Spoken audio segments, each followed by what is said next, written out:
आपका स्वागत है। मैं हूं प्रिया धीर। आइए जानते हैं इस स्पेशल रिपोर्ट के बारे में। भारत में कोरोना वायरस वैक्सीन के प्रोडक्शन के लिए जरूरी कच्चे माल के एक्सपोर्ट से अमेरिका ने रोक हटा ली है। अमेरिका ने साझेदार देशों की एक लिस्ट भी जारी की है, जिसमें भारत को खास जगह दी गई है, जिन्हें वो वैक्सीन की सप्लाई करेगा। अमेरिका में मौजूद भारत के राजदूत तरनजीत सिंह संधू ने गुरुवार को ये जानकारी दी। उन्होंने बताया कि अमेरिकी राष्ट्रपति जो बाइडेन ने ग्लोबल एलोकेशन प्लान लॉन्च किया है। इस अभियान के तहत अमेरिका की तरफ से दुनिया के कई देशों को कोरोना टीकों की 25 मिलियन डोज की सप्लाई की जानी है। इसका एक बड़ा हिस्सा भारत को भी मिलने वाला है। तरनजीत सिंह संधू ने बताया कि अमेरिका के ग्लोबल एलोकेशन प्लान से भारत को लाभ होगा। बड़ी संख्या में वैक्सीन भारत को मिलने वाली है। टीकों का बंटवारा 2 श्रेणियों में किया जाएगा। पहला कोवैक्स पहल के जरिए और दूसरा सीधे पड़ोसी और सहयोगी देशों को। इसके साथ ही अमेरिका ने कच्चे माल के निर्यात पर लगी रोक भी हटा ली है। ये रोक हटाए जाने के बाद वैक्सीन निर्माताओं के लिए कच्चे माल की उपलब्धता आसान हो जाएगी। President Biden has announced today global allocation plan of 25 million vaccines. This is the first tranche out of total 80 million vaccines announced earlier by the United States. The distribution is under 2 categories. A, through COVAX initiative, and B, directly to neighbors and partner countries. Now, India will figure in both categories and will get vaccines as per allocation under COVAX and direct supply. So first would be the COVAX initiative, in which India is included in Asia.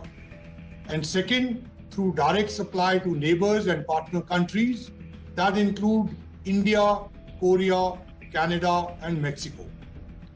The US administration has stated that rest of tranches are expected soon. Today, the United States also announced removal of the Defense Production Act, which means no more priority supply will now be required, and this will further smoothen the supply chains for vaccine manufacturing, particularly for AstraZeneca and Novax. Taranjit Singh Sandhu ने ये भी बताया कि प्रधानमंत्री नरेंद्र मोदी ने भारत को vaccine आपूर्ति के आश्वासन के लिए अमेरिका की उपराष्ट्रपति कमला हैरिस को धन्यवाद दिया। पीएम मोदी ने अमेरिकी सरकार, उद्योग, कांग्रेस और प्रवासी भारतीयों के समर्थन और एकजुटता की भी सराहना की। Vice President Harris called Prime Minister Modi. It was a positive and warm conversation. You will recall that Vice President Kamala Harris was there during both the Quad and climate change summits. Prime Minister thanked Vice President Kamala Harris for the assurance of vaccine supply to India.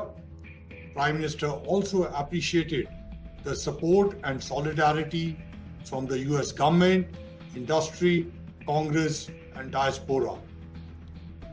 They talked about the efforts to further strengthen India-US partnership in vaccines and other areas for global health and economic recovery.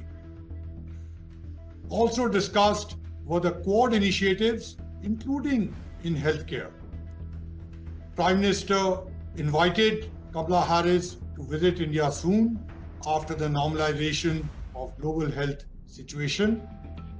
And I must point out here that this is in line with series of high-level engagements between India and the United States.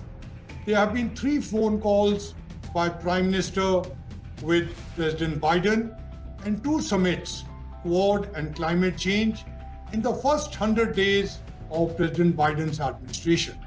आपको बता दें, white house ने एक बयान में पूरा framework बताया है कि किस तरह से जून 2021 के अंत तक अमेरिका कम से कम 8 करोड़ वैक्सीन की डोज दुनिया भर में देगा।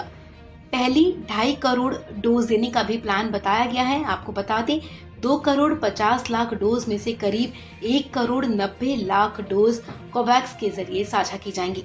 Brazil, Argentina, Colombia, Costa Rica, Peru, Bolivia और होंडुरस जैसे केंद्रीय और दक्षिण अमेरिकी देश और कैरिबियन कम्युनिटी देश समेत डोमिनिकन रिपब्लिक को 60 लाख डोज मिलेंगी।